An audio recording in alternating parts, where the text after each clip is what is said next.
Good evening, folks. I want to thank you for inviting me into your home tonight to talk to you about an extremely important issue to you. I basically am here to talk about the United States Constitution and our government and some of the principles that you need to understand most thoroughly so that you can have an effective opportunity to exercise your constitutional rights. The whole purpose of this is that you understand that these rights come from God, okay, that they are God-inspired. God is the one who endowed us with these rights, and that this Constitution merely offers a legitimate program to protect that all of us can have the rights equally, and as long as we respect our neighbor and allow them also to have the rights equally, the protections are going to last forever. And the reality is that we are going to get thoroughly into your Constitution. We want you to find a Constitution wherever you can, and we are going to basically take you step by step through some of the most important parts of this Constitution so that you can better exercise your rights in a timely fashion. Now, the facts are simple. If you don't know your rights, you don't have any rights, and that's just the way it is. And if you certainly couldn't exercise those rights timely if you don't know what they are. So what's going to happen is they're going to tell you what your rights are, and do you think they're going to tell you in your favor? Certainly not. Now, we've come a long way to put this program on to help you. By the way, my name is Carl Miller. I want to thank you again for inviting me into your home.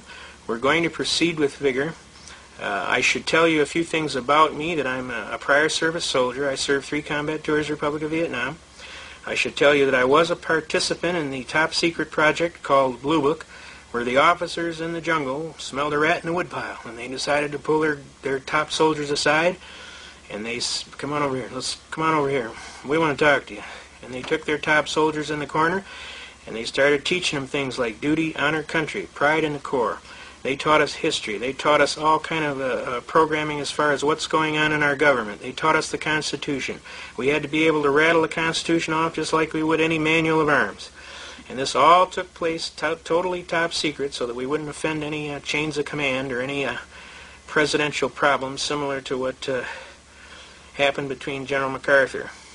The bottom line is this was taken totally upon their own, shall we say, careers to pull this thing off. And this happened all throughout a lot of the military services in Vietnam. Marine Corps, Air Force, Army, they all pulled aside their best people and they started putting everything on and teaching us our Constitution. So I'm going to try and instill in you that flame that was instilled in me over 25 years ago, in which I have been transferring ever since. I have been fighting tooth and nail to defend the Constitution. I have helped thousands and thousands and thousands of other people do the same. I teach people how to be their own counsel, to stand up in courts of law, and be able to exercise their constitutional rights in a timely and effective manner. And the good Lord willing, I'll be able to keep doing that.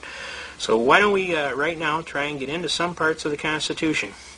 The most important thing that I can teach you about this Constitution is the importance of reading it. You must read the Constitution and understand what physically is involved. You must know your rights and timely assert them. That is your burden. If you do not, then a legal term called laches incurs is in full force. Laches is a legal term which is defined as a laches is a species of action wherein a party of reasonable intelligence and integrity, having a right to take an action as is prescribed by law and having failed to timely do so, loses all right to proceed. So what is actually happening out there, folks, is that laches is incurring because most people don't read their Constitution and know what's involved. So then you are left to being told, well, that's what it means. Okay, so you just got to do what you got to do, and you're told, and they're going to tell you in favor of them. They're not going to tell you in favor of you. So it's better for you to read the book and understand what's in it. It's not a very big book. I highly recommend the book. You can get several versions. A lot of times you contact your congressman. My congressman, Dominic Vincentini, state senator, supplied this one for me. John Kuhn, a libertarian candidate, has supplied several also. Some of these folks, just check with your local congressman or state rep. A lot of times they'll just give you one. If you cannot find one, go down to your United States government building here in the Detroit vicinity. It's called the McNamara Building on the first floor. And what we do then is we go into the government printing office, and usually they're about $1. But I highly recommend you go get one. I don't leave home without mine. I usually have 3 or 4 of them someplace. And I hand them out also myself. I give them out to whoever. I think one of the most kindest things I can do to a person is give them this book and show them how it works. This book is kind of like a genie in a bottle. If you know how to stroke this book, I'm telling you, the genie comes out. And it usually with a force that it will be clearly recognized in any court in the land. Now that doesn't mean it'll be easy. You might have to work a little bit. But basically there's an argument, and it comes like this. If I violate your rights, you may or may not know about it. If you know about it, you may or may not be able to do something about it. If you do have an ability to do something about it, you may or may not have the financial wherewithal to go to a finished program. If you do have the financial wherewithal, you may not have the intestinal fortitude to go to a finished program. So most of the time, your governments and your abusive personalities in government or your corporations pretty much have carte blanche to injure you. Because in 99.9% of the cases, most people will not proceed. But every now and then, you run into that one hard nut, and he doesn't quit or she doesn't quit till the cows come home, and what happens is that person will prevail. And those are the people that are actually generating better protections and better constitutional rights for you. Those are the ones that are going to the Supreme Courts and the Courts of Appeals and what have you, that are pushing, that are spending their life funds to allow you to have the benefit. But if you aren't there to catch the benefit, then the benefit is lost. So we're going to get right into the Constitution. We're going to teach you some things about it. Pay attention, because we're really doing this out of an act of love for you, and we're hoping to God you're going to pick up on it and pay attention. Okay? Now, I'm going to put one Constitution down here so the folks can see it. I will open this up from time to time to demonstrate things to you. I will basically try and read out of another Constitution so that we can better show you some of the things that are involved. Now, it's important that you understand that this Constitution is in writing. It's important that you understand that it is a legal document, okay? That it was ratified by all of the members in a Congress together, right? And that document can be, you can get all the signatures on the document, okay? And it's important that you understand that there was an offer. Government offered to govern.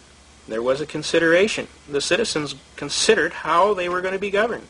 And government promised that they would govern by Constitution. And there was an agreement. The citizens agreed that if government promised there would be a government by Constitution, that they would agree to allow the Constitution into force. Now there's a unique situation here. It's very rare when you find the party of the first part, which is the congressmen, officers of the government, who are also parties of the second part, as representatives of we the people, the Republic. And when they signed the document as officers of government, agreeing to the Constitution, and simultaneously as officers of representatives of the people in the Republican form of government. And when they signed that document, that constituted an ironclad contract in writing, enforceable in a court of law pursuant to the statute of frauds. Here in the state of Michigan, that's 566.132, Michigan Compiled Laws Act, which basically states anything in writing is enforceable in the court of law pursuant to the statute of frauds. Now, all we're asking is that they enforce the contract. We want them to enforce the contract. In other words, if we read something in here, and we got a good reason for why we believe it's the way it is, then they should honor that. And they should honor it in favor of you, the clearly intended and expressly designated beneficiary. But I'll get into that a little later. The program that you should understand, especially, is Article 6, Paragraph 2 of the Constitution. This is called the Supremacy Clause of the Constitution. It's located at Article 6. Everybody see that? Paragraph 2, which is going to start right here, and I'm going to read it to you. Okay? And basically what it says is this Constitution and the laws of the United States, which shall be made in pursuance thereof, and the treaties made or which shall be made under the authority of the United States, shall be the supreme law of the land, and the judges in every state shall be bound thereby. Anything in the Constitution or laws of any state to the contrary are notwithstanding. And when they say notwithstanding, that means notwithstanding in law. That means that's a legal definition. Notwithstanding means notwithstanding in law. Now, a very important case, Marbury versus Madison, 5 U.S. 137. Pardon my reaching here. Marbury versus Madison, 5 U.S. 137. It's recorded at Volume 5, right here. It's an 1803 case, Marbury versus Madison. It's recorded in Volume 5, page 137. Now, basically what this case states, and I'm telling you right now, if you want to use a case to cite for any purpose in court, you have to read the case. If you haven't read the case, and formed a basis upon which a logical determination in your mind could have been reached to form an opinion as to why you should do what you're going to do, then the judge will throw your case out. So read your cases. Don't just quote cases, because you won't win. If the judge ever pins you down and starts asking you some merits of the case, and you can't even understand what the case is about, 9 times out of 10, he's just going to throw your case in the can. So make sure you read the case. This is one of the leading cases in the history of the United States of America. The opinion of the court was given by the Honorable Judge John Marshall, Chief Justice of the Supreme Court. His opinion was anything that is in conflict is null and void of law. Clearly, he said that for a secondary law to come in conflict with the supreme law was illogical. For certainly the supreme law would prevail over all other law, and certainly our forefathers had intended that the supreme law would be the basis of all law. And for any law to come in conflict would be null and void of law. It would bear no power to enforce. It would bear no obligation to obey. It would purport to settle as if it never existed, for unconstitutionality would date from the enactment of such a law, not from the date so branded in an open court of law. No courts are bound to uphold it, and no citizens are bound to obey it. It operates as a mere nullity or a fiction of law, which means it doesn't exist in law. Now let me give you an example in today's timing as to how effective this is. This argument is so effective that it literally nullifies the Brady Bill. It nullifies the crime bill that takes away the right of the people to keep and bear arms on these 19 weapons that turn into 159 weapons. It stops this 666 bill that just went through that they're trying to take away the Fourth Amendment.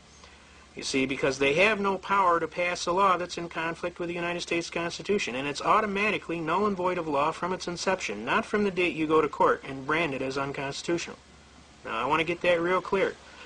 A lot of people think that they got to go to court and brand it unconstitutional. I'm here to tell you, if you know your arguments and you can show your arguments, most of the time you will win. Every now and then you run into a hard-nosed, but I'll show you how to deal with him too. Okay? But for now, I want everybody that's got a chance to go out to learn your Constitution, your Article 6, Paragraph 2 of your Constitution. I want you to pay attention to what's going on here. Learn to read about this Marbury versus Madison case. I want to show you, pardon my reach again, this right here is an example of what is called Shepard's Citations. Shepard's Citations is a group of reporters that go through and keep track of all the court cases that have come before the courts, especially the Supreme Court. And they clarify before the court all of the cases. Each one of these little numbers here represents somebody hiring a lawyer and going to the Supreme Court. Every one of these. There's 9 pages of these, folks. Almost 200 years worth that goes against this case, Marbury versus Madison. And I want to tell you, this case is still supreme law of the land. If it wasn't, you would see O's in here where it was overturned, okay? You don't see any O's. There aren't any O's. That means the case is standing. There'd be an O in this column right next to here. You don't see any O's because there's no case that could come up against this case. That's how strong this case is, folks. Now, this is 9 pages. This is 2 pages each. There's 9 pages of this. This represents, if I was to try and teach you what this represents, if I was building a wall from here to the moon out of bricks,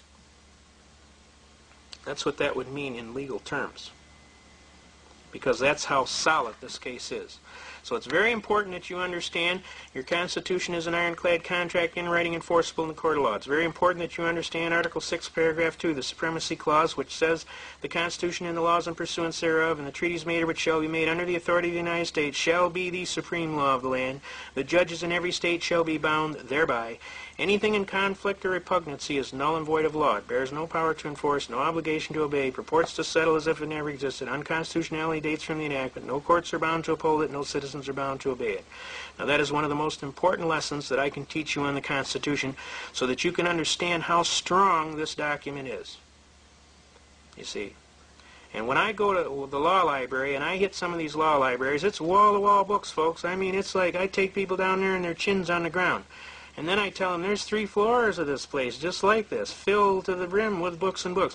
And did you know that in every one of those cases, this little book right here, this one right here, folks, controls every single book in that law library. Every single one.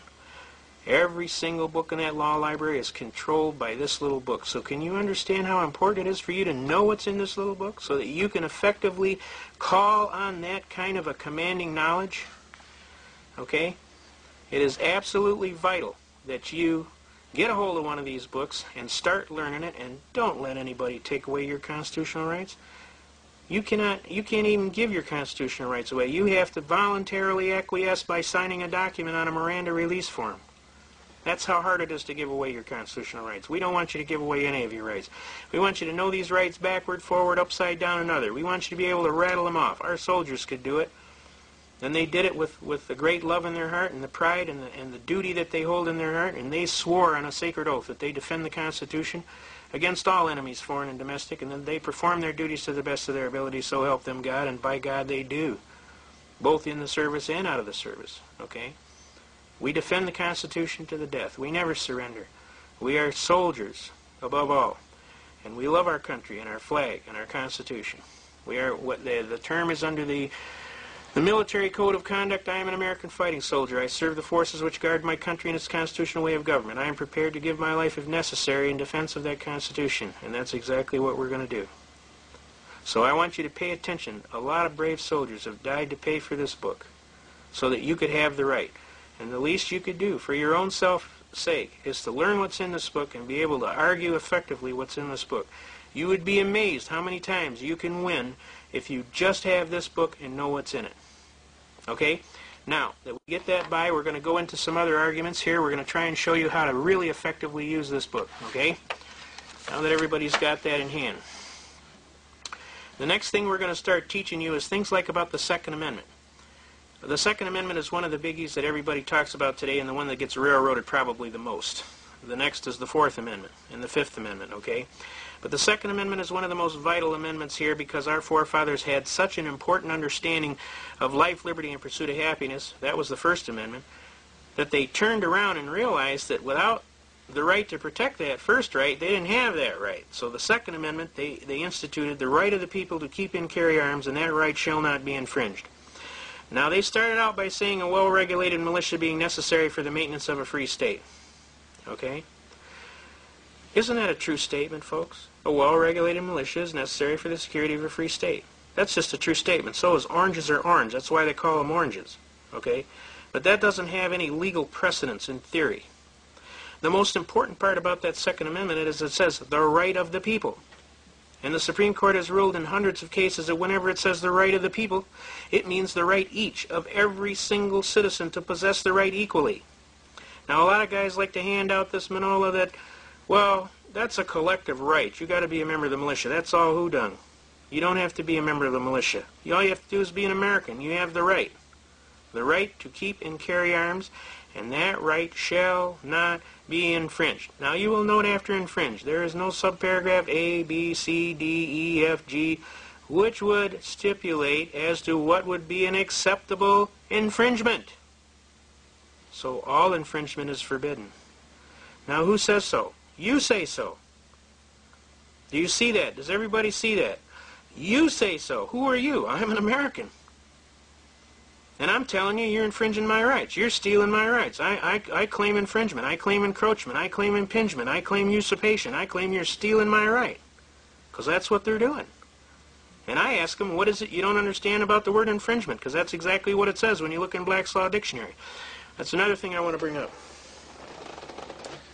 When you want to talk to these people in court, you want to get a hold of one of these books, right here. It's called Black's Law Dictionary. You would be absolutely amazed what's in Black's Law Dictionary. This is the exact words. Just a second, please, folks. This is the exact words that you need to be able to definitively define the word game problem that we are having with these people today. They like to keep changing the words. But guess what? The words in this book are the words that were written when we were in the Constitution when it was signed. And the definitions that are in this book are enforceable in a court of law. You can bring this book into court and pull it open and say, this is the one, Judge. And they gots to listen. And that's the way it is. So for sure, if you're going to be in this, go down to one of your bookstores, whichever you may have in your area, Barnes & Noble or any one of the dozens of decent bookstores, and get a copy of Black's Law Dictionary. You need that to be in this because this is kind of like defining the map of how to get from A to B. You have to have this book to be able to pull it out so that you can turn around and tell them, hey, don't trample my rights. I take a real dim view of that. Another good book you can pick up on the Constitution is this American Constitution put out by West Publishing Company. This goes into a whole lot of widened arguments as to your Constitution. Now, after I'm finished talking to you, you're going to have a new concept of Constitution and how it works. You're going to understand that it's what you say it is. If you got an honest right, and I'll give you a perfect example. Now, the First Amendment basically talks about the right of life, liberty, and pursuit of happiness, right? But isn't the right to work part of right of life, liberty, and pursuit of happiness? You got a right to work, right? Contract your labor, your skill, and your time of life as you see fit, right? Does that make sense to you? That's a First Amendment right. Another First Amendment right would be the right to travel freely unencumbered. See, no state can require you to have a license to travel freely unencumbered, and we'll go into that and show you how that is taken care of. Okay? The bottom line is you need to learn as much as you absolutely possibly can in the shortest possible time about your Constitution, because I'm telling you right now as we speak, they are trying to curtail that Constitution and take away rights that you have that have been given to you from your forefathers. There's only one thing that's going to stop that. Well, maybe two. There's two things. The first thing that's going to stop that, if all of us get together, get a hold of one of these books and start shaking it and say, whoa, R.C., we're not letting you take away that Constitution. This is America. We got an American flag on a pole out front. Last time I checked, this is the United States of America. We got a Constitution here, and you ain't touching that Constitution. So you call up that Bill McCullum in Washington, and you tell him he's the guy that sponsored that 666 bill to take away the Fourth Amendment right to have a search warrant. You get a hold of him, and I'll give you his number later on in the speech here. And you call that joker up and you say, sir, what is it you don't understand about your oath of office? We'd kind of like you to leave the Constitution alone. Matter of fact, we'd like you to make it stronger than it is, not take nothing away from it. Period. And we resent the hell out of you taking an oath of office to protect the Constitution, and we put you in office, and the first thing you do when you get in there is try and scuttle the Constitution and flush it down the toilet. We're not going to put up with that stuff. We want you to understand that real clearly. The second way we can do it is if necessary and proper, our militias can come together and decide to tell these people that are giving aid and comfort to the enemies of our country by breaking down our laws that you have broken the law of Title 18, United States Code, Section 2381, which says that in the presence of two witnesses to the same overt act or in an open court of law, if you fail to timely move to protect and defend the Constitution of the United States and honor your oath of office, you are subject to the charge of capital felony treason, and upon conviction you will be taken by the posse to the nearest and busiest intersection and at high noon hung by the neck until dead. The body to remain in state until dusk as an example to anyone who take their oath of office lightly. You see, without that oath of office, this Constitution is worthless. That's why we have you take that oath of office, so that we know you will honor this oath of office and that you will keep our Constitution. We don't want anybody taking our Constitution away, and we're here to tell you right now, don't do it. We'll take a dim view of it. We probably will charge you, and we're not fooling around. Okay? Now, let's get into some other things in the Constitution. The bottom line here is you have to know to be able to exercise your Constitution. The most important parts about your Constitution are in your first 10 amendments, okay? Obviously, the right of the people to keep and carry arms shall not be infringed. And that right shall not be infringed. You must claim your right if you want to have it. You have to be willing to do that. And if they are going to take your right, then you have to be willing to challenge them, whatever it costs. Now, the bottom line is any law that comes in conflict with that, what do we talk about in Article 6, Paragraph 2? If any law shall come in conflict with this, the supreme law, what happens? It's null and void of law. It bears no power to enforce, no obligation to obey, purports to settle as if it never existed. Unconstitutionality dates from the enactment of such a law, not from any date so branded in open court of law. So what happened to the Brady Bill, folks? Canceled due to lack of interest. Okay? What happened to the crime bill with the gun infringements? If any portion of the bill be unconstitutional, the whole bill is unconstitutional. Because why? Repugnancy. Okay? It's repugnant to the United States Constitution. It's null and void of law. It bears no power to enforce, no obligation to obey. Purports to settle as it never existed. Which case said so? Marbury versus Madison, 5 U.S. 137, 1803. That's how important that case is. That's why you got to go down to your law library and read. Okay? So Marbury versus Madison is extremely important. It's important that you be able to read the case, understand what they're talking about. Now, other cases that are involved are your rights to due process, like under your 4th and 5th and 6th Amendments, right? The right of the people to be secure in their houses. The right of the people to be secure in their person, houses, papers, and effects against unreasonable searches and seizures shall not be violated, and no warrant shall issue but upon probable cause, supported by oath or affirmation, and particularly describing the place to be searched and the person or things to be seized. And obviously that would imply that he'd gone before a judge and said, this is the guy, he did it, this is the crime that was done, and this is the evidence we're looking for, Judge, and we'd like to get a warrant, and we're swearing on everything we told you is the God's truth, and then they can come over and they can search till hell freezes over. Okay? Does that sound logical to you? Now that's what Bill 666 is trying to throw out. They don't want you to have that right anymore. Now it's important for you to immediately jump to the 9th Amendment. What does the 9th Amendment say? Enumeration in this Constitution of certain rights shall not be construed to deny or disparage others retained by the people. Now basically what that means in simplest of terms, Congress has no authority to add on to the Constitution in such a way that would take away rights previously guaranteed. What seems to be Mr. McCollum's problem? Does he not read the King's English? Excuse me. Simply spoken, he has no authority to pass this 666 bill. The Congress had no authority to pass this Brady bill. They had no authority to pass this crime bill because it clearly infringed on the United States Constitution. I don't care how noble the issue it was. I don't care how learned the people claim to be. They weren't learned enough. Because if they were learned, they would have understood the 9th Amendment forbids adding on to the Constitution by any laws whatsoever that takes away rights that are previously guaranteed. Excuse me. Now, let's go on. Let's hit the 10th Amendment. The powers not delegated to the United States. What are they talking about here? The powers not delegated to the United States by the Constitution, nor prohibited by it to the states, are reserved to the states respectively or to the people. See, this is a limited contract. This contract is designed to limit government.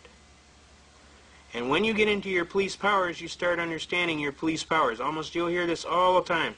Well, we have police powers. Broad and sweeping police powers. You look up Black's Law Dictionary of Police Powers. It says, the law of eminent domain of a state or political subdivision to enact laws for the common good and welfare and to curb crime.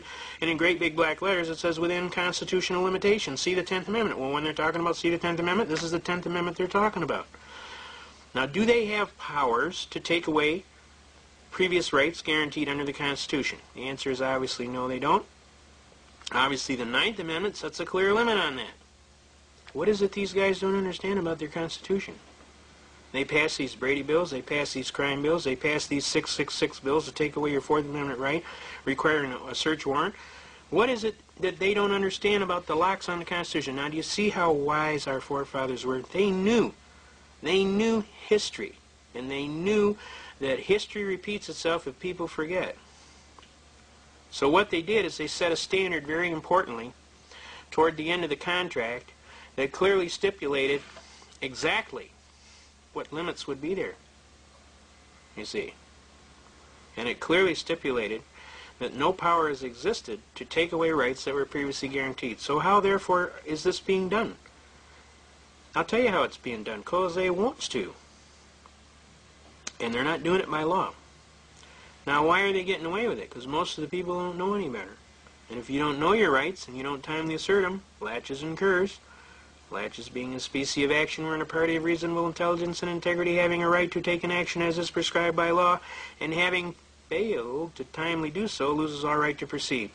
So, by you acquiescing, by not jumping up and saying, hey, hold the line, Chester. You ain't touching that Fourth Amendment. You aren't touching that Second Amendment. We're not putting up with that stuff. You took an oath of office, we're going to hold you to it. You violate that oath of office, we're going to charge you with capital felony treason under Title 18 United States Code, Section 2381. What difference does it make if they're in open rebellion against the United States or if they're breaking down the laws creating the rebellion? Isn't that giving aid and comfort to the enemies of our country? It most certainly is. And it's called sedition. Treason by sedition. Okay? Now we got to start collaring these guys and telling them, hey, what is it you don't understand about the Constitution and your oath of office? We're going to clearly correct that in the short interim. And if you don't want to fix it, we will remove you.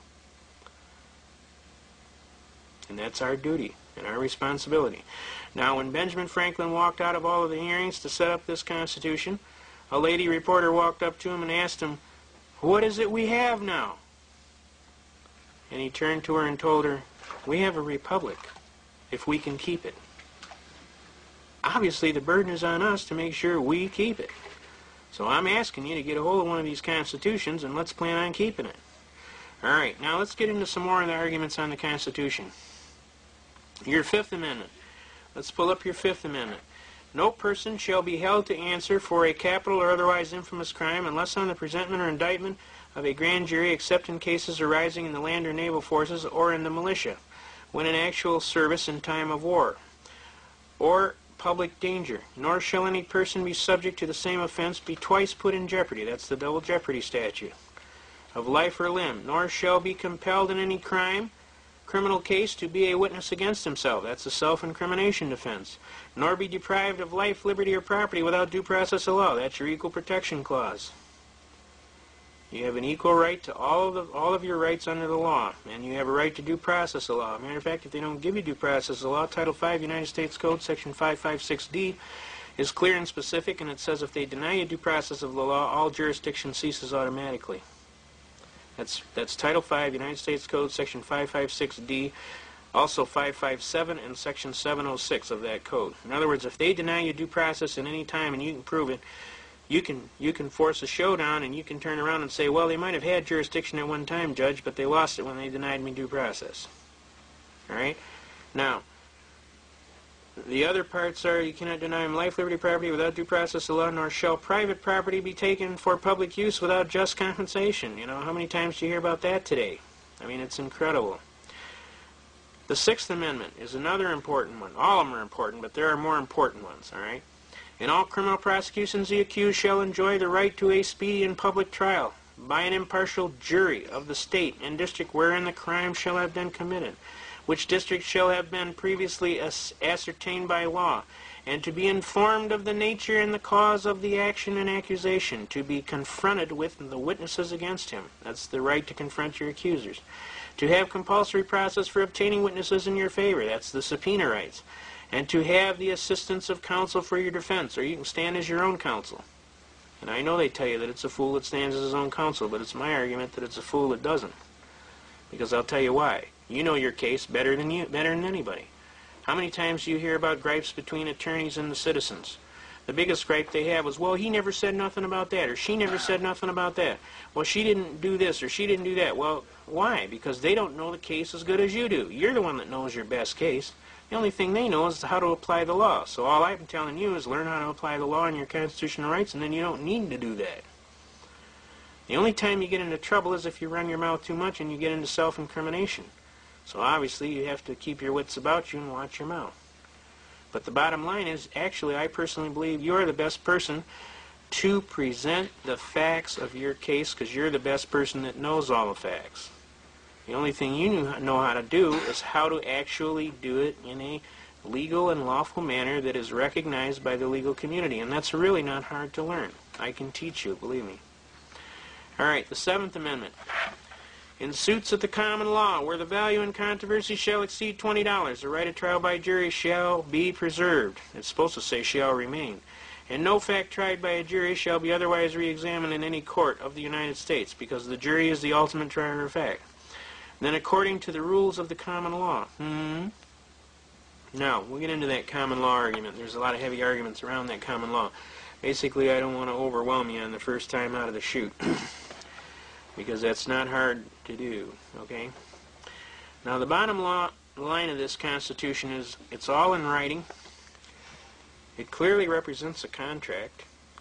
I'm asking you to learn your contract. I'm asking you to learn the book.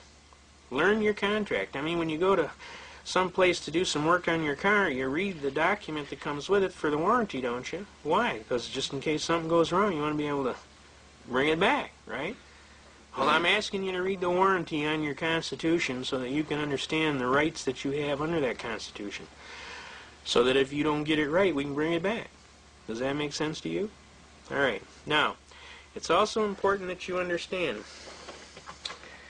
that this Constitution is a very unique document, and that this Constitution is supposed to be enforced, and I'm going to teach you some things here right now. This is a program, I don't know how it's coming out here.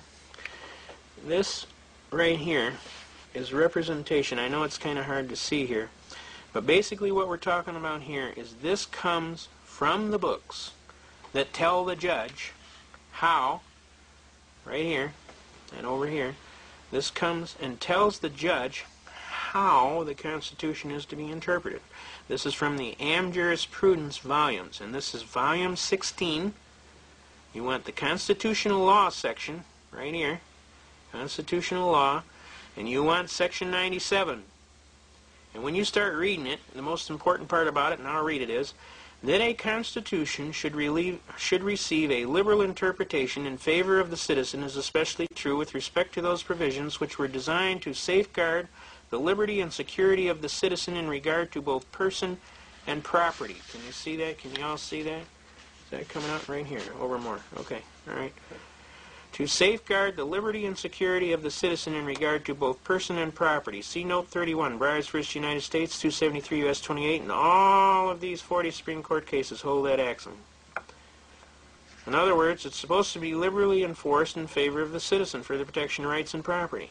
And a constitutional provision intended to confer a benefit should be liberally construed in favor of the clearly intended and expressly designated beneficiary. 32. Go down 32, DeJammer v. Hospital Authority of Albany, in all of these cases. Okay, can you see that? All right, help me out here. Okay, is it in? All right. I'm just trying to tell you. You can go look this up and you can better see it. Can you see it clearly now? Okay. All right, now, let's do that over again. And a constitutional provision intended to confer a benefit should be liberally construed in favor of the clearly intended and expressly designated beneficiary. Similarly, a provision intended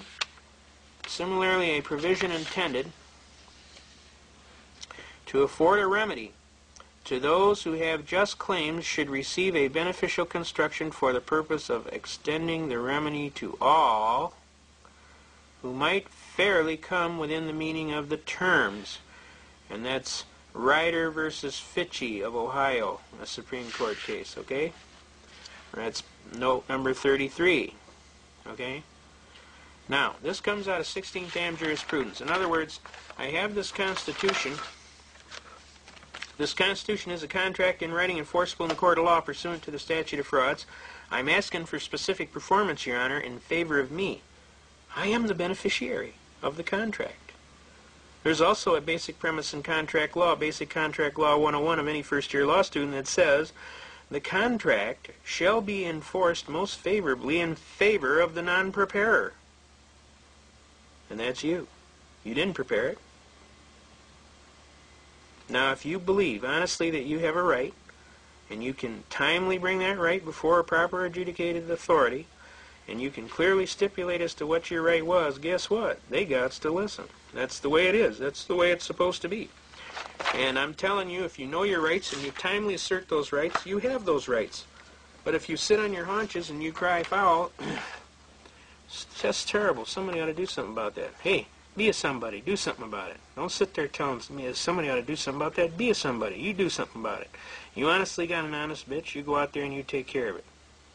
Because that's what it takes to be an American. That's what it's all about. That's what being an American is all about. That's what separates you from the rest of the whole world. Because Americans, you don't trample on their rights because they're going to come get you. You do not trample on their rights. They won't put up with it. So be an American and don't put up with it. Stand up there and be counted. Now I want to read the next argument there, which is argument number 98, which basically deals with the effect of an emergency. Argument 98. Does everybody see that there? Get it there? Pretty good? All right. Argument 98. While an emergency cannot create power and no emergency justifies the violation of any of the provisions of the United States Constitution or state constitutions, public emergencies such as economic depression, all right? I'll go over here to the next page. What happened here? All right, let's go. For especially liberal construction of constitutional powers, and it has been declared that because of national exigency, it is the policy of the courts in times of national peril so liberally to construe the special powers vested in the chief executive as to sustain and effectuate the purpose thereof, and to that end also more liberally to construe the constituted division and classification of the powers of the coordinate branches of the government, and insofar as may not be clearly inconsistent with the Constitution, right? In other words, they can't be in conflict with the Constitution, to vest extraordinary powers in the chief executive. But I'm telling you, on the other hand, a contention that a grave emergency, such as the Depression, should permit construction of the constitutional provisions which would meet the emergency was rejected.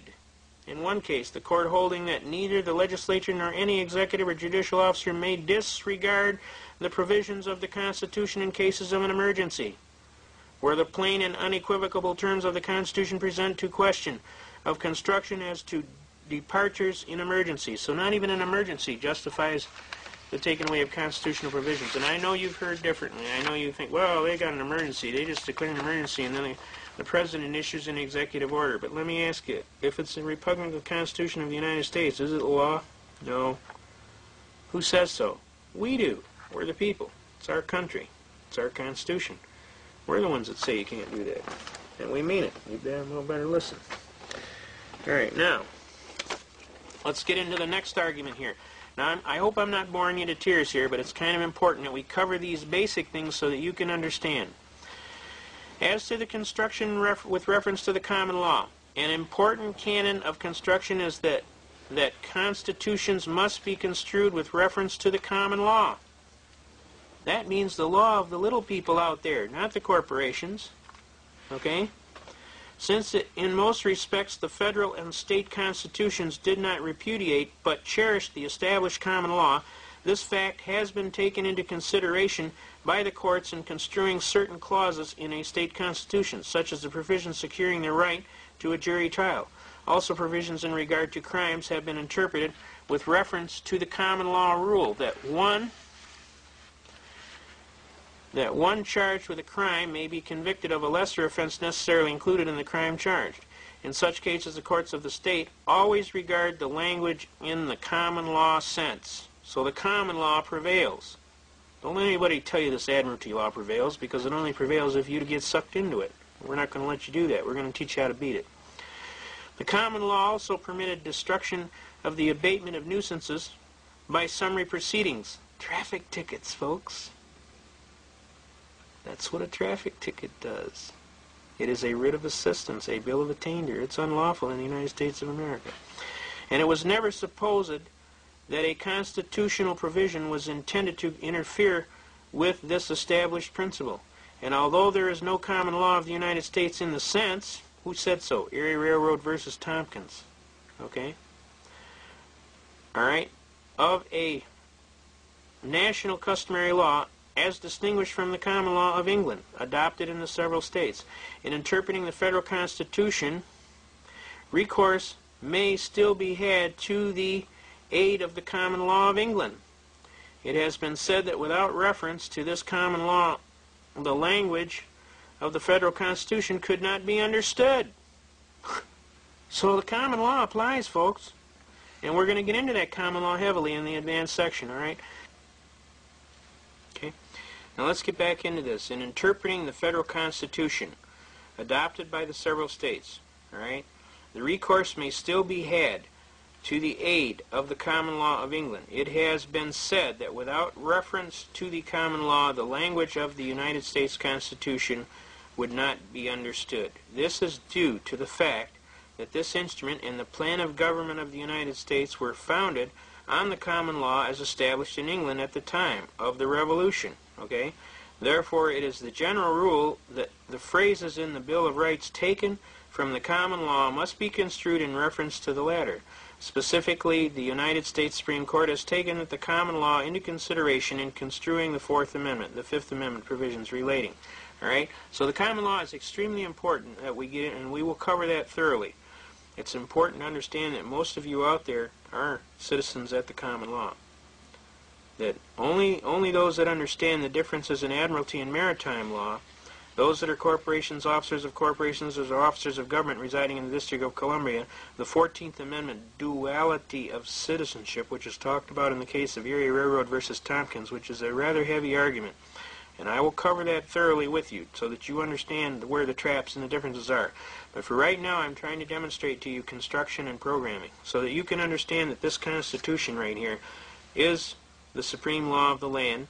It is a contract in writing. It is enforceable in favor of you. In an open court of law, you are the beneficiary. Okay? I want to give you some basic more points on this Am Jurisprudence argument. This is Section 114 of the 16th volume of Am Jurisprudence Second.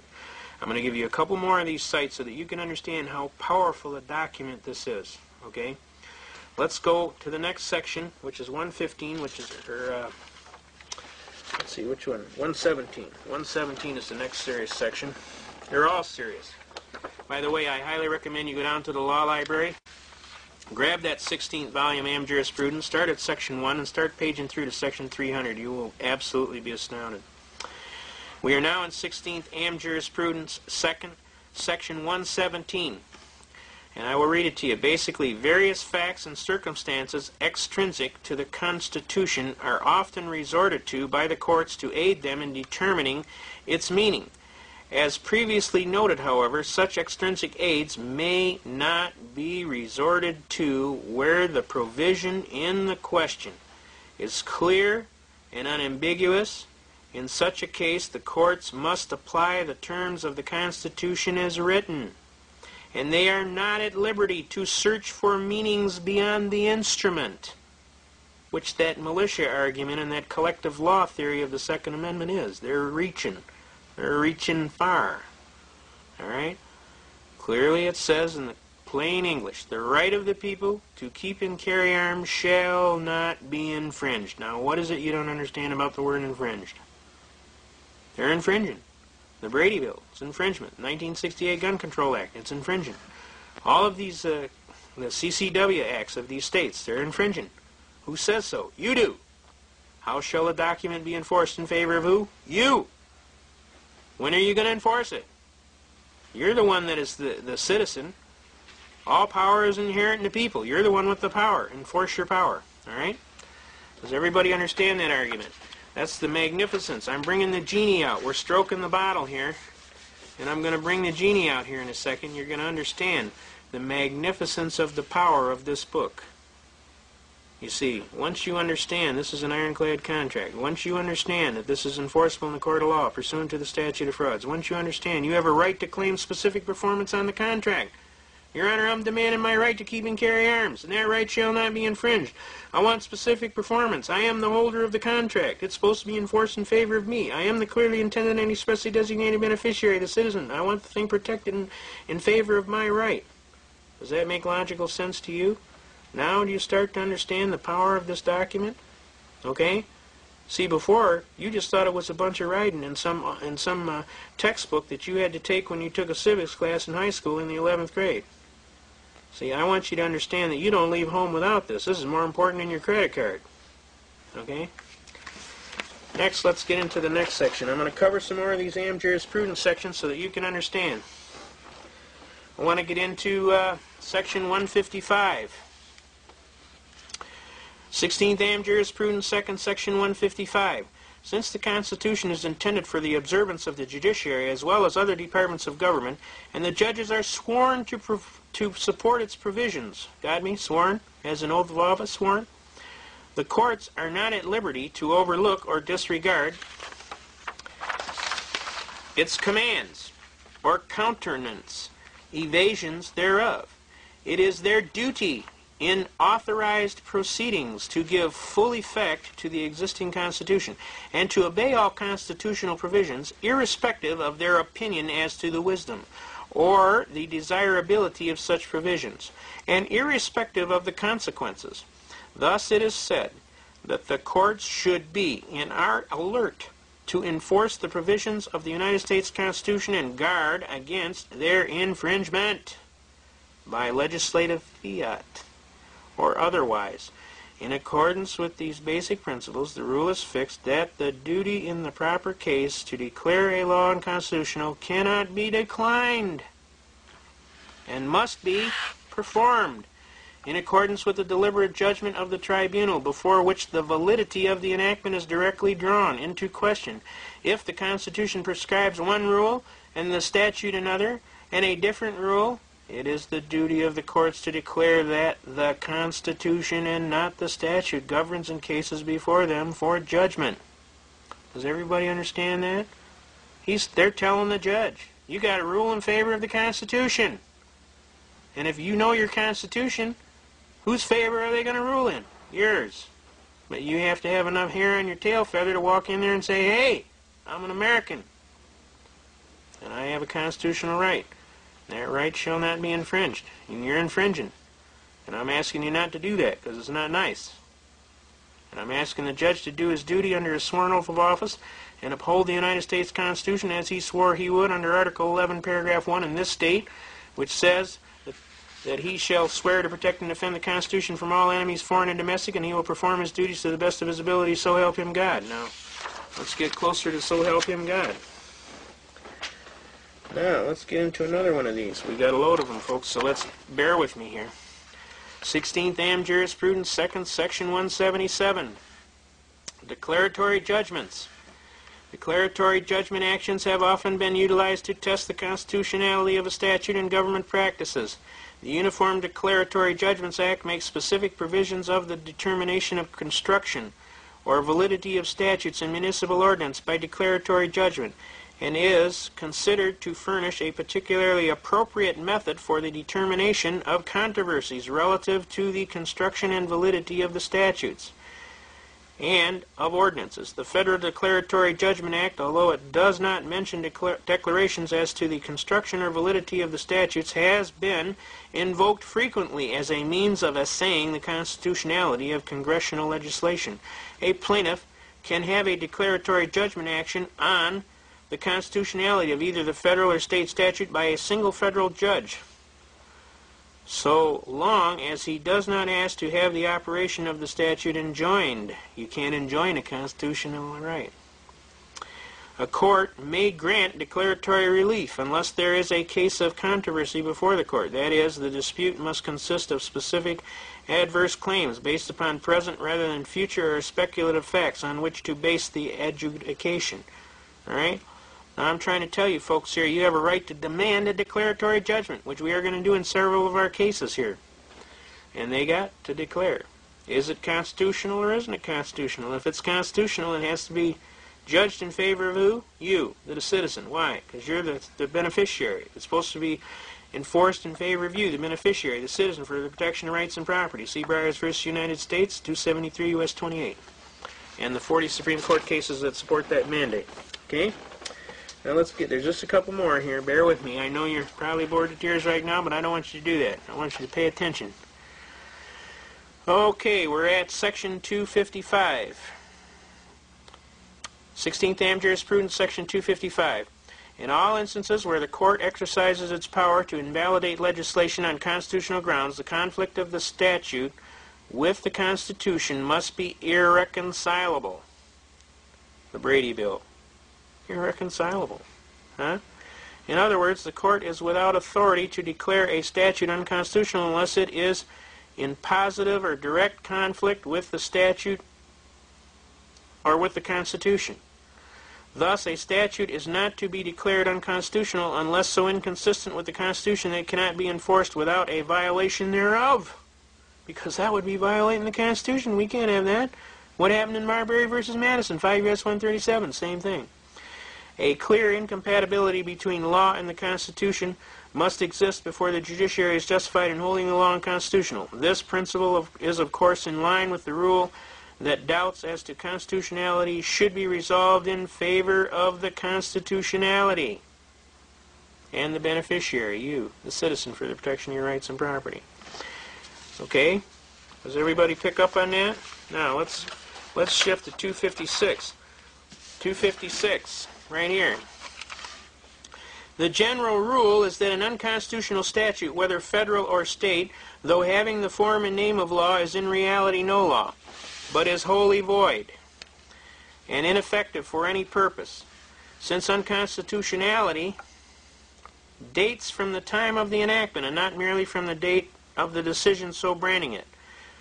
And wouldn't it be interesting if 34, where's 34?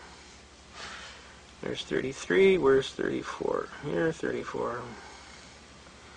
There's 35, all right, here's 34. State ex rel versus Nguyen v. Greer. But I'll tell you what, Marbury versus Madison comes higher than that, okay?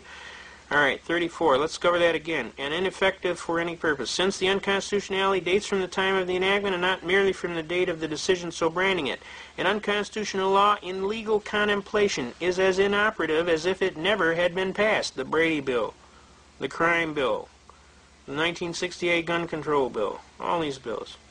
Such a statute leaves the question that it purports to settle just as it would be had the statute not ever been enacted.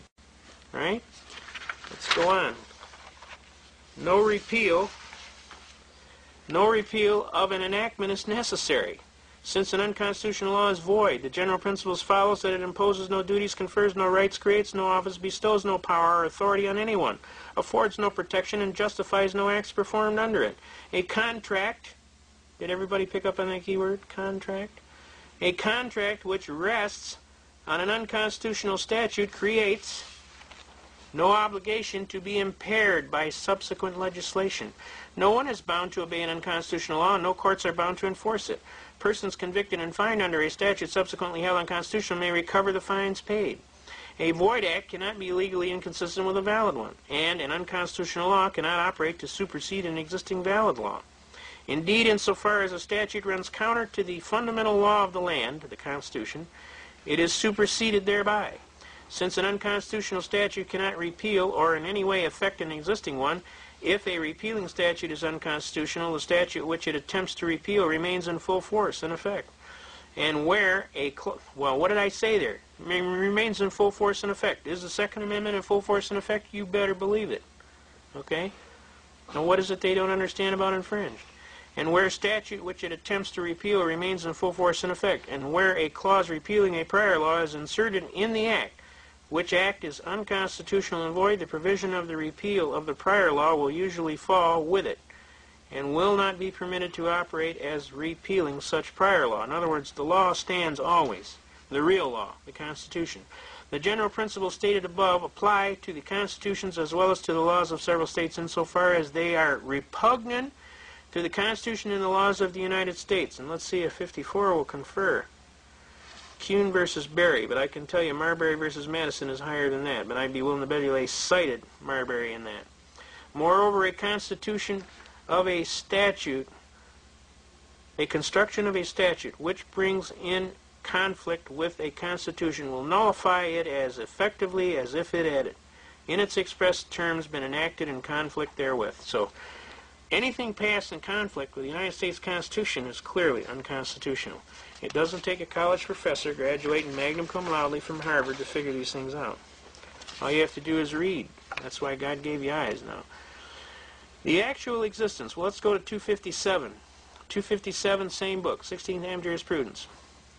The actual existence of a statute prior to determination that it is unconstitutional is an operative fact and may have consequences which cannot justify being ignored. When a statute which has been in effect for some time is declared unconstitutional, questions of rights claimed to have become vested, of status, of prior determinations deemed to have finality and acted upon accordingly, of prior determinations deemed to have finality and acted upon accordingly, and of public policy in the light of the nature both of the statute and of its previous application, demand examination.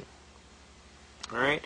It has been said that an all-inclusive statement of the principle of absolute retroactive invalidity cannot be justified. Obviously, it would be ex post facto. An unconstitutional statute is not necessarily a nullity. It may have indeterminate consequences binding upon the people. All right? So you have to pay attention to what's going on. Now, let's get a few more and we're out of here. Section 258. I'm just going to read the important section here. On the other hand, it is clear that Congress cannot, by authorization or ratification, give the slightest effect to a state law or constitution which is in conflict with the Constitution of the United States. Does that make sense to you? In reality, it would be what? A nullity. Why? Because it's in conflict or repugnancy. It'd be in violation of Marbury versus Madison, all right? Now, are you starting to see the gist of what's going on here? There's just one more, I think, and we're out of here. All right, Section 260 of the same 16th Am Jurisprudence. Now, folks, head down to a law library. The books are usually green or red in color. They're kind of thick. Ask the librarian where Am Jurisprudence 2nd is stored. Go on over there, grab the 16th volume, start at Section 1, and just start paging through to Section 300. I'm telling you, you won't believe it. We're going to look at Section 260. Although it is manifest that an unconstitutional provision in the statute is not cured because included in the same act with valid provisions, and that there are no degrees of constitutionality. In other words, it's either constitutional or it's unconstitutional. There's nothing like, it's kind of like half pregnant. There's no such thing, all right? So that an act is either constitutional or it is unconstitutional, okay? So if you got statute here and most of it's constitutional and a part of it's unconstitutional, guess what? It's all unconstitutional. So what we got here is a crime bill. And we got part of it is constitutional and part of it's unconstitutional. Obviously, they had no authority under the Second Amendment to fool around with the right of the people to keep and bear arms. They couldn't demand that the people not possess certain firearms. So, this directly applies to this crime bill. Obviously, part of the bill is constitutional and the other part is not constitutional. So what is the end result? The whole bill is unconstitutional. Does everybody see that? Excuse me. Now, I want you to start looking at these things, and I want you to start hammering these guys, and don't let these guys pull this kind of stuff. Hook them. Go over there and collar them. Say, hey, Charlie, why don't you step over here for a minute? I want to check out something here. I mean, you would if they had your wallet. Wouldn't you? Does that make sense to you? Now, we're going to get into a unique argument here. For the last half hour, I've been trying to hammer home the power of this book. This book right here. Okay? I'm trying to hammer home the power of this book to teach you that this is the most valuable book in your whole life. If you know what's in this book, I am telling you, you are in full possession of your American citizenship. If you don't know what's in this book, I am telling you, you're going to be a slave, subject to the whim of extrajudicial people who want to tell you what to do, when to do it, how to do it, and how high to pack it. Now, my honest philosophy to you is, as a kindness and a Christian to you, I tell you, learn this book, just like you would your...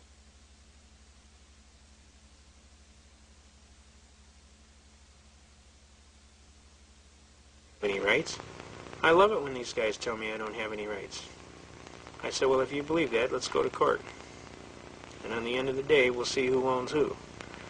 But I'm going to tell you right now, if you violate any of my constitutional rights, I will sue your socks off and I will attach everything you own, bank, business, and home. And I'm telling you, I'm the one your mama warned you about. So you damn well better listen. Do not violate my rights. because I will come after you, and I will take care of business, and I will do what is necessary and proper, and I will pull every stop out, and I will go dig up every nut, bolt, and screw, and when it's done, you will find out you messed with the wrong American, because this American is not going to back down. Okay? Now, we're going to get into a real special argument. Now, this argument has taken almost 18 and a half years to develop, so I want you to pay attention. Excuse me a second here. This argument is a unique concept that has been honed like a razor to a very meticulous edge so that you can understand what's going on. Obviously, we have established clearly that you have a constitutional right. And obviously, we have established that you are the beneficiary of the contract. And we have established that the Constitution is a contract in writing enforceable in the court of law. And we have established that you have a right to claim specific performance on the contract. And we have established that it's supposed to be interpreted in your favor. So if you've got an honest constitutional belief, they have to listen. Now let's take that to the next step. The next step is, can a state arbitrarily and erroneously convert your right into a privilege and issue a license and a fee for it? Now, I don't know if can you see this pretty clearly? This right here. All right. Let's start with here. We're going to start walking down this sheet. Okay. Murdoch versus Pennsylvania, U.S. Supreme Court. Now, when you want to go into the law library and you want to look up something, what you want to do is understand that Supreme Court is Trump. Okay. That's the clearest way I can explain it to you. If you got a Supreme Court case, that trumps a district court, that trumps a court of appeals, that trumps a state court, that trumps everything. So you want to deal with Supreme Court cases as best you can. Murdoch versus Pennsylvania is a unique case. It's recorded at 319 U.S. 105. That's the 319th volume of United States Supreme Court Reports on page 105. So when you go to the law library, go into U.S. Reports, ask the little gal there, or the little guy that's behind the counter, where is the United States Supreme Court Reports? They'll tell you right where it is. You grab volume 319, you turn to page 105, and it'll give you the case of Murdoch versus Pennsylvania. Murdoch versus Pennsylvania is a real unique case. And I'm telling you to read the case. You get the case. The judge always likes to see that you're ready. And I'm going to summate basically the case briefly. Basically, it is a religious test case wherein Jehovah's Witnesses in the year of 1943 wanted their right to be able to go and preach among the public, because that is their right to evangelize, okay? In Pennsylvania, they wanted them to have a license to solicit, okay? This is basically the crux of the case. Now what happened was, the Jehovah's Witnesses claimed their First Amendment right of life, liberty, and pursuit of happiness, the right to worship and exercise their religion unencumbered, right? And, of course, that's one of the mainstays that founded this country, was the religious freedom, okay? And basically the points on the case that are established are, a state may not impose a charge for the enjoyment of a right granted by the federal Constitution, and that a flat license tax here involved restrains in advance the constitutional liberties of press and religion and inevitably tends to suppress their existence. All right, let's pull that over there. Everybody see that? Okay. All right, I'll start again. A state may not impose a charge for the enjoyment of a right granted by the federal Constitution, and that a flat license tax here involved restrains in advance the constitutional liberties of the press and religion and inevitably tends to suppress the exercise thereof. That the ordinance is non-discriminatory and that it applies also to peddlers of wares and merchandise is immaterial. The liberties granted by the First Amendment are and in a preferred position. Since the privilege in question is guaranteed by the federal Constitution and exists independently of the state's authority, the inquiry as to whether the state has given something for which it cannot ask a return is irrelevant. All right? No state may convert a secured liberty into a privilege and issue a license and a fee for it. Now, a lot of people come back to me and say, well, I'm not a Jehovah's Witness, so that case doesn't apply to me. I want you to reach. I want you to understand, we're not talking about whether you're a Jehovah's Witness here. What we're talking about here is, are you an American and do you have rights? What they are talking about here is that these Jehovah's Witness people exercise their rights timely. that they had a right to worship and exercise and worship their God and evangelize as they chose, and that the state came in and arbitrarily converted that right into a privilege and issued a license and a fee for it. That is totally unconstitutional.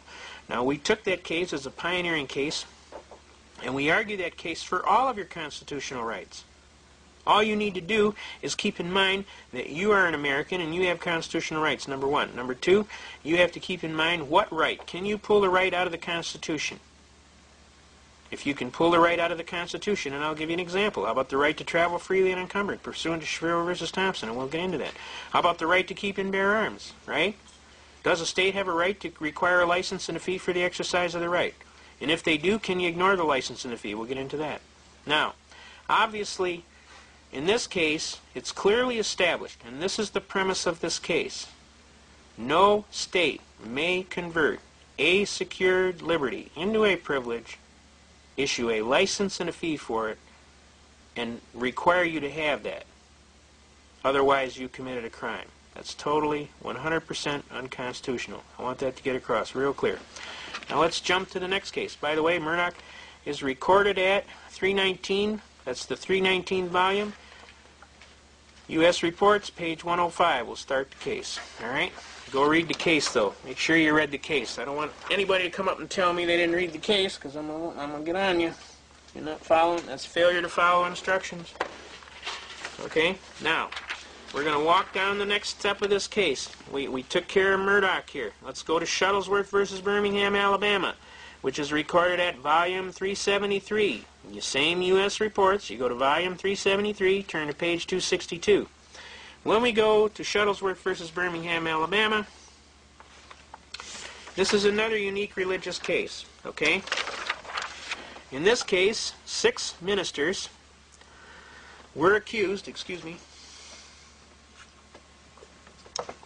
of inciting to riot and otherwise create a disturbance and disturb the peace, okay? They had a sit-down. This case came down in 1962. And what happened was they said they needed to have a license to have a public gathering, okay? And what happened was it went to the Supreme Court, and the Supreme Court says, no, you don't need to have a license for the exercise of a First Amendment right to freely assemble, okay? Right, basically the gist of the case is the Negro ministers were convicted in Alabama State Court of aiding and abetting in violation of criminal trespass ordinance in Birmingham, Alabama. The only evidence against them was to the effect that they had incited 10 Negro students to engage in a sit-down demonstration at a white lunch counter. Actually, there were 6 ministers, but only 2 got charged, as a protest against the racial segregation. Then they cite other cases. A lot of times you can find other cases in these cases. In Gober versus City of Birmingham, Alabama, this court today holds, on the authority of Peterson versus City of Greenville, that the convictions of those 10 students for criminal trespass were constitutionally invalid. Since those convictions have been set aside, it follows that these petitioners did not incite or aid and abet any crime, and that therefore the convictions of these petitioners must be set aside. Now basically what they were claiming is their constitutional right to freely assemble. The cities was claiming that they had to have a license to put on a demonstration, which they didn't have, and they were charging them with a criminal trespass for not having a valid license to freely assemble and or protest, okay? Now, the gist of this case, I want you to see the significance of this case in view of the case we gave you before that. Murdoch versus Pennsylvania clearly established that no state could convert a secured liberty into a privilege and issue a license and a fee for it. Has everybody got that? Shuttlesworth versus Birmingham, Alabama said that if the state does convert your right into a privilege and issue a license and a fee for it, you can ignore the license and the fee and engage in the right with impunity. That means they can't punish you. They got to let you go. All right? Does everybody see that? It's very important that you understand, first, your Constitution is the supreme law of the land, and that you have that right, and that right shall not be infringed, and it's supposed to be enforced in favor of you, the clearly intended and expressly designated beneficiary. It's very important that you understand that no state may convert that right into a privilege and issue a license and a fee for it. And if they do, Shuttlesworth versus Birmingham, Alabama says you can ignore the license and engage in the right with impunity. That means they can't punish you. Now, the next case is very important, and it's very important that you see the argument. Okay? That's United States versus Bishop. That's 412, volume 412, United States Reports. This is page 346. Let me come down here. United States versus Bishop is a very unique case. Basically, what Bishop does is it sets a standard for what constitutes a criminal violation in terms of willful intent. Okay? Willfulness is one of the major elements that is required to be proven. In any criminal element, you have to prove, one, that you're the party, two, that you had a method or an opportunity to do the thing, and third, that you did so with a willful intent. Now, when we get to willful intent, willful is defined as an evil motive or intent to avoid a known duty or task under the law with a moral certainty. Obviously, in the previous two cases, you have decided that you have relied on the United States Constitution. And you have relied on decisions of the United States Supreme Court. So, could you have willfully done any deed or crime? Obviously not. So guess what? This case stipulates that you have a perfect defense to the element of willfulness. Alright? Since the burden on the prosecution is to prove that you did willfully and knowingly avoid a known duty or task under the law with a moral certainty, he cannot perform that task, can he? Because it's obviously you have a constitutional immunity to that. The previous case, Shuttlesworth v. Birmingham, Alabama, says they couldn't even punish you. The case before that said you didn't need a license for the exercise of a right. And the case before that said your constitutional right is supreme over any state law. So if they pass a law in violation of your Constitution, the Constitution overwhelms the state law. So the law doesn't even exist in law. Does everybody see that? Now, since the prosecutor does not have a cause of action for which relief can be granted, Your Honor, may it please the Court, counsel is specifically precluded from performing his major task. Therefore, Your Honor, may it please the Court, at this time I would motion most graciously for a dismissal with prejudice for failure to state a cause of action for which relief may be granted by this honorable Court, and I'd kind of like to collect my costs and fees for having to defend this patently frivolous and spurious complaint, sir. May it please the Court. Laughter will usually break out thereafter, at which point the judge will usually turn to the prosecutor and say, "Well, Mr. Probst, what do you think we ought to do about this young fella?" And he'll say, "I'd go for the motion to dismiss, Your Honor," and the judge will turn to him and say, "That's a good answer, because I don't think you're ready for this kid today." And 40 attorneys will break out laughing. Okay, that's actually happened to me, folks. I'm telling you, this argument is a killer argument. It's good for every single constitutional right you've got. All you have to do is fill in the blanks. What constitutional right? Prove that you have the constitutional right. Tell them the state doesn't have a right to convert that right into a privilege. Tell them that they can't even punish you if they do. And then claim that the prosecutor can't prove willfulness, so you obviously didn't do no crime, and then flip around and demand for your dismissal, which is your right, and get your costs and fees for having to defend this frivolous case, may it please the Court. And I promise you, you will be amazed. 40 attorneys will jump up and say, "Yeah." They'll come up and shake your hand and tell you that's one of the most magnificent arguments they've ever heard. They'll tell you you got something like King Kong for taking on the Bar Association or whatever. Now, I'm telling you, these things have personally happened to me. I can relate the exact cases. That goes for practicing law without a license. Obviously, you got a right to work. You got a right to contract your right to work as you see fit, not as some arbitrary and capricious Bar Association sees fit. Right? Doesn't that make sense to you? You don't want to belong to the union, that's your right. This is a right to work state, right? The bottom line is this. They cannot compel you to have a license or pay a fee for the exercise of your right. And if they do, you can ignore the license and a fee and engage in the right with impunity. That means they can't punish you. And since you got a perfect defense to the element of willfulness, they cannot punish you. They have to dismiss. They do not have a cause of action. Now, this argument I'm telling you has taken us over 18 years to develop in courts and in law libraries over the years, and just kind of compiling and arguing cases and doing this.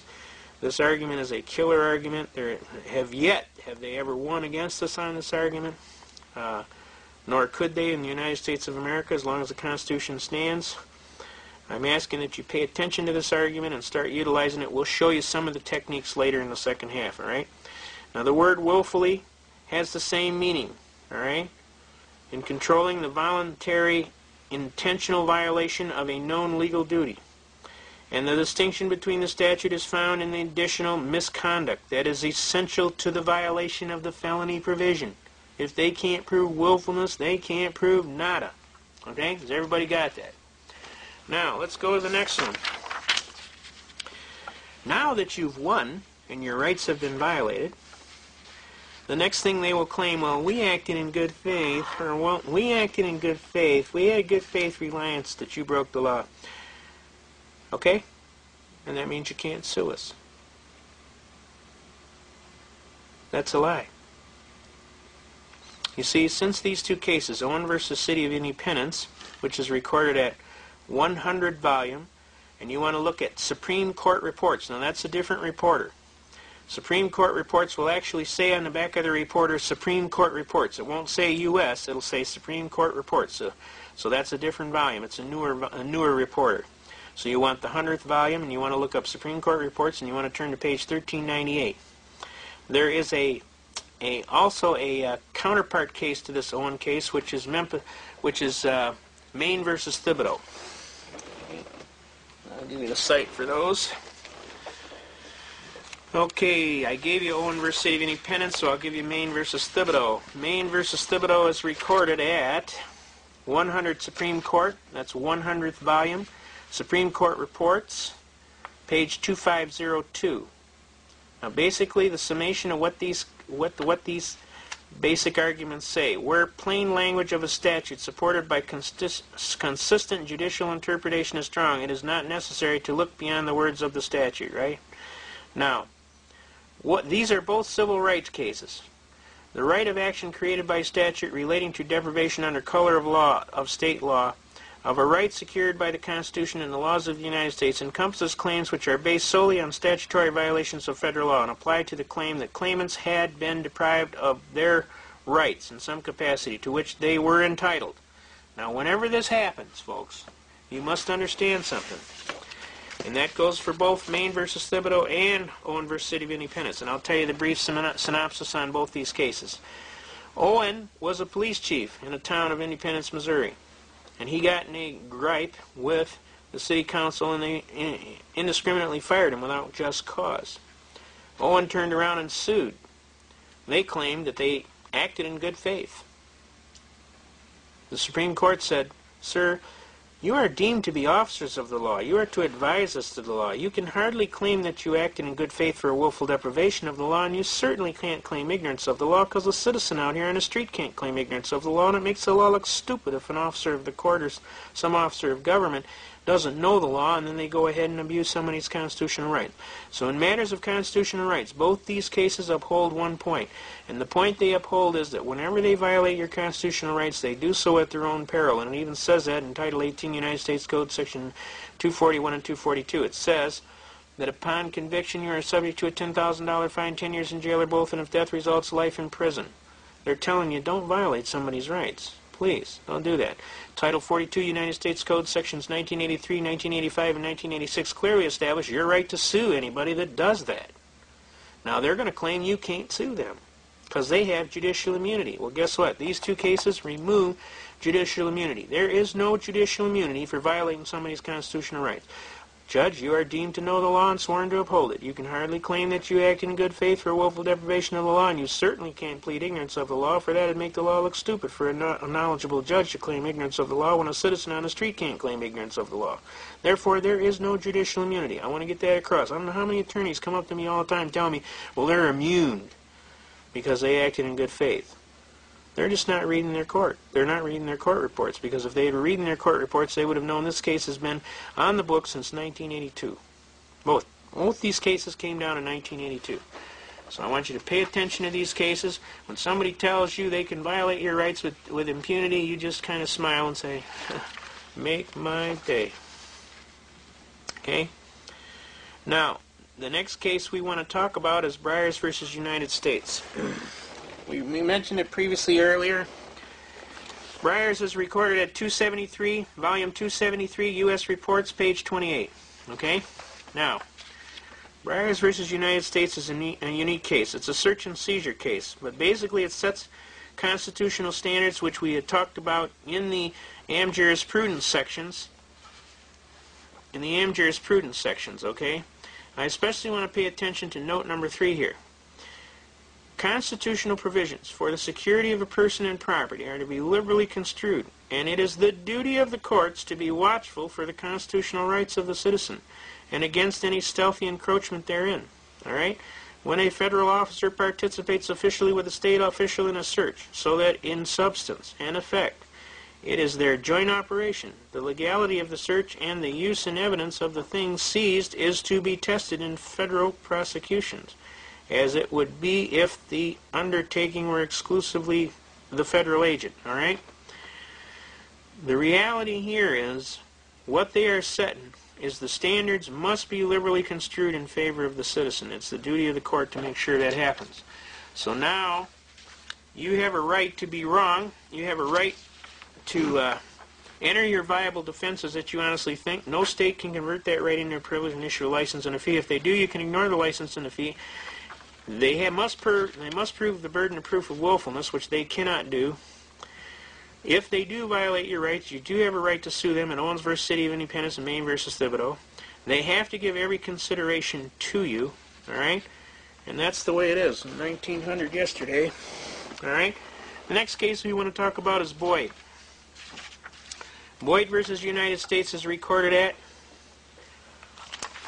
it's recorded at 116, volume 116, United States Reports, page 616. So everybody got that? Can you see? Bear with us, folks. We're really trying to jam here for you. Boyd versus United States, 116 U.S., page 616. The court is to protect against encroachment of constitutionality or secured liberty. All right?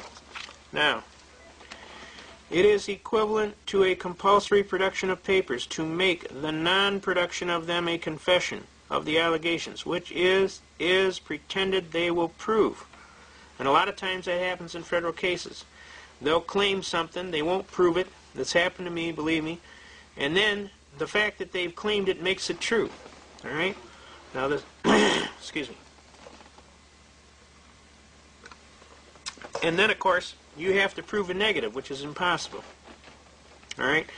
Now, the seizure or compulsory production of a man's private papers to be used in evidence against him is equivalent to compelling him to be a witness against himself in violation of the Fifth Amendment, and in a prosecution for a crime, penalty, or forfeiture is equally within the prohibition of the Fifth Amendment. See that? Now, the bottom line here is Boyd protects against encroachment of constitutionally secured liberties. It's arguing the Fifth Amendment here, but it's basically arguing against encroachment, all right? So that's one you want to pay attention to when you're coming, especially to things on search and seizure natures. Another good case that you should know is your Miranda versus Arizona. And folks, I'm going to tell you something, and even I can learn something. Not that I'm that much above you. I want to come to you humbly, in humility. I'm telling you, I've read and I know, and there's a lot of things about the law, and I've been my own attorney for over 25 years, and I kick the tail out of them, I'll be honest with you. But I always can learn something, and I'm not stupid enough ever not to realize that. And the next thing I'm going to tell you is probably one of the most important things we're going to tell you today. This is the Miranda versus Arizona decision. It's recorded at 384, volume 384 U.S., that's U.S. Reports, page 436. Now, this is a heavy-duty case. Every American should know this case backward and forward, upside down, and other. All right? Miranda versus Arizona.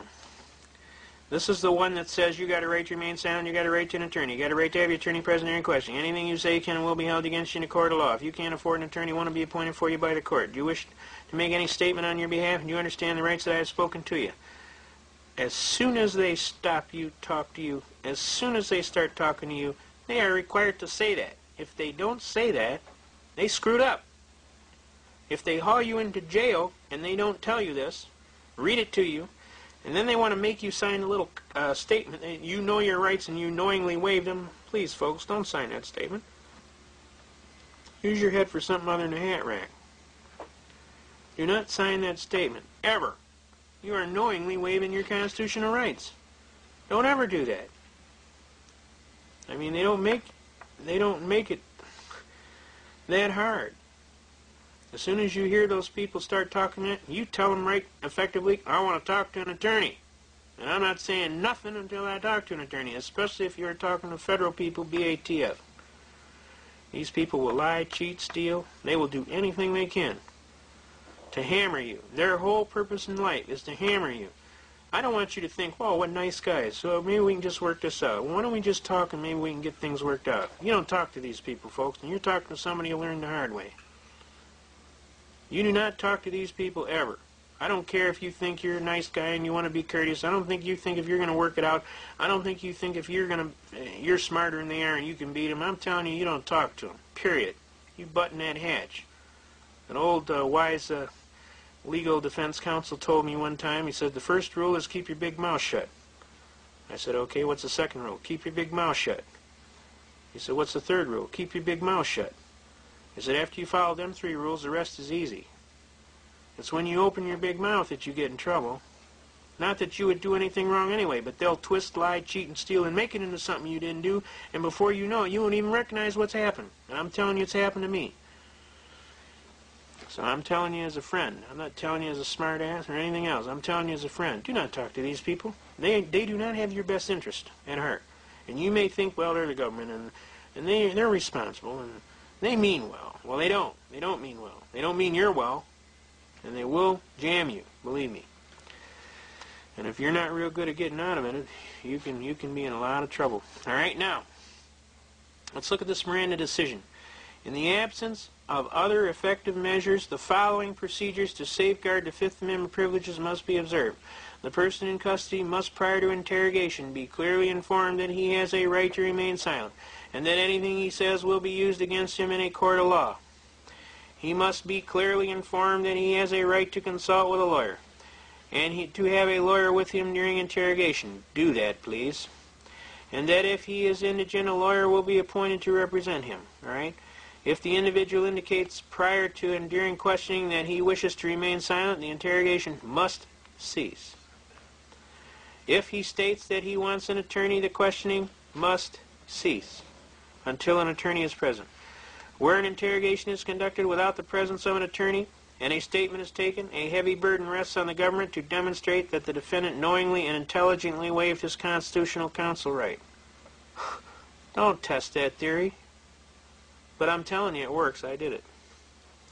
Where the individual answers some questions during interrogation or custody interrogation, he has not waived his privilege and may invoke his right to remain silent thereafter. The warnings require that the waiver needed are, in the absence of a fully effective equivalent prerequisite to the admission or admissibility of any statement, inculpability or exculpability made by the defendant. The limitations on the interrogation process required for the protection of the individual's constitutional rights should not cause an undue interference with the proper system of law enforcement, as demonstrated by the procedures of the FBI and the safeguards afforded to other jurisdictions. In each of these cases, the statements were obtained under circumstances that did not meet constitutional standards for protection of the privilege against self-incrimination. Now, this is the big one, folks. This is the one they're talking about. Did you properly Mirandize him? Was he Mirandized? Was she Mirandized? If they don't Mirandize you, they got to throw the case out. Almost always. It's very hard to go forward with the case if their witnesses are excludable from the presentation of the case. Now, I personally got lucky on this one, folks, and I thought I was really, really good, and I am really, really good. But you want to know something? I have a different standard of equity and law, and I treat everybody kindly, and I basically give them courtesy, and I basically try and be a regular Joe. What happened? It's okay. Just proceed. A regular Joe, and I basically tried to basically just find out what the heck was going on with this case. I promise you I would never do that again. I would dummy up like there's no tomorrow. I wouldn't say nothing. Not that I do anything wrong, but here's the thing. These people lied so bad. They put so much trash in the record. I was in shock. I couldn't believe that anybody would deliberately do such a thing. But they will. So I'm telling you as a friend, do not talk to these people, especially BATF people. They are not honorable people. They do not recognize the honor you serve. They are not honorable people. Their whole purpose is to hammer you into a position of ridiculousness. So I'm telling you, if they come in to talk to you for whatever reason, I don't care what, you dummy up. You don't say nothing. You got me? You hire an attorney. You get an attorney there, and you don't talk till the attorney tells you to. And that's what I'm telling you as a friend, okay? That's Miranda versus Arizona. Now, there's 4 Miranda cases. This is the leading case. There is a Miranda warning case that actually locks down the steps of the warning. And then there's a Miranda interrogation case, which locks out the standards for in-custody jail interrogations, okay? Now, A word to the wise should be sufficient, and I shouldn't have to ever say nothing about that again. Believe me, I learned a valuable lesson. You cannot assume that everybody is a good guy. There are some bad ones out there, and I found them. Now, the next case we're going to talk about is Norton versus Shelby County, recorded at 118 volume, United States Reports, page 425. Basically, that says an unconstitutional act is not law. It confers no rights, it imposes no duties, affords no protections, it creates no office. It is in legal contemplation, as inoperative as though it had never been passed. Okay? And that's what this case holds, all right? Now, I'm telling you, you go read the case. Don't screw around. If the judge asks you questions about the case, you better know about what it says, all right? Because if he thinks you didn't read it, he's going to throw your case out. The court follows the decision of the highest court of the state in construing the Constitution and the laws of the state unless they conflict with or impair the efficacy of some principle of the federal Constitution or of the federal statutes or a rule of the commercial or general law. The decision of the state courts on questions relating to the existence of its subordinate tribunals and the eligibility and election or appointment of their officers and the passage of its laws are conclusive upon federal courts, all right? Now, some of the most important thing is, while acts of de facto incumbent of an office lawfully created by law and existing are often held to be binding from reasons of public policy. That's a very important point. Public policy. You want to watch out for the terms public policy. It's often confused with the state's right of eminent domain of police powers. Police powers and public policy are almost the same thing, except one's done without law because we wants to, and the other is done because they're claiming a police authority to do so. All right? But when they're talking about public policy, the acts of the person assuming to fill and perform the duties of an office, which does not exist, can have no validity whatever in law. Okay? An unconstitutional act is not a law. It confers no rights. It imposes no duties. It affords no protection. It creates no office. It is in legal contemplation as inoperative as though it had never been passed. Okay? Has everybody got that? Now, this basic first portion of this program is designed clearly to help you. And if you take these basic cases on this one page, you will have gone a long way in getting your constitutional rights back. Okay? Now, we're asking you to pay attention. Learn your Constitution. We're going to go into some heavier stuff through the second portion of it. But we want you to learn your Constitution. This book here is a citizen's rule book. It also has jury instructions in it. It also has a lot of important arguments in it. Some of the important arguments in it go along with what we've been talking about. Right? All laws which are repugnant to the Constitution are null and void. Marbury versus Madison, 5 U.S. 137. We already argued that. When rights secured by the Constitution are involved, there can be no rule or lawmaking or legislation which would abrogate or abolish them. That's again Miranda versus Arizona. An unconstitutional act is not law. It confers no rights, it imposes no duties, affords no protection, it creates no office. All right, that's Norton versus Shelby County, which we just talked about. The general rule is that an unconstitutional statute, though having the form and name of law, is in reality no law, but is wholly void. All right. 16th Am Jurisprudence, 2nd Section 177, and also 256. Officers of the court have no immunity when violating constitutional right from liability. That's Owen versus City of Independence and Maine versus Thibodeau. No state shall convert secured liberties into privileges and issue licenses and fees for them. Murdoch versus Pennsylvania. If the state does convert liberty or a privilege into a privileged citizen, can engage in a right with impunity. That's Shuttlesworth versus Birmingham, Alabama. The court is to protect against any encroachment of constitutionally secured liberties. That's Boyd versus United States. Constitutional rights must be interpreted in favor of the citizen. That's Byers versus United States. We have covered all of these cases thoroughly so that you can see clearly. All right? And we're trying to teach you how to better effectively use your Constitution. Okay?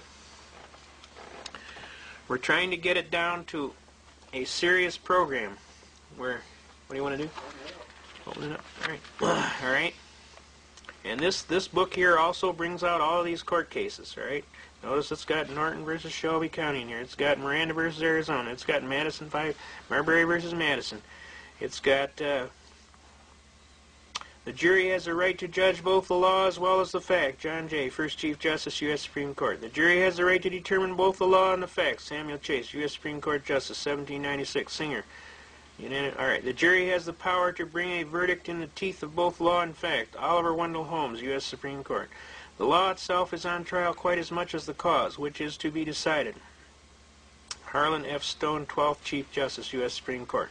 The pages of history shine on instances of the jury's exercise of its prerogative to disregard instructions of the judge. That's United States v. Doherty, 473 Fed 2nd 113. All right, now we're going to wrap up this first part here. Basically, we want you folks to hopefully not be overwhelmed. Take your time. Play the tape several times. It'll come to you. It's really not that hard. We want you to have a new reverence for your Constitution. We want you to know that a lot of brave soldiers paid for it with their life. Excuse me. We want you to know that they died miserably, some of them. And we want you to know that this is a serious, very serious thing here. We want you to know that we love you, America. And we want you to know we need your help. We need your help. We need your help to learn your Constitution so you can better and effectively come forward, pick that book up, walk out there and shake that book and say, "Shaking it, boss." All right.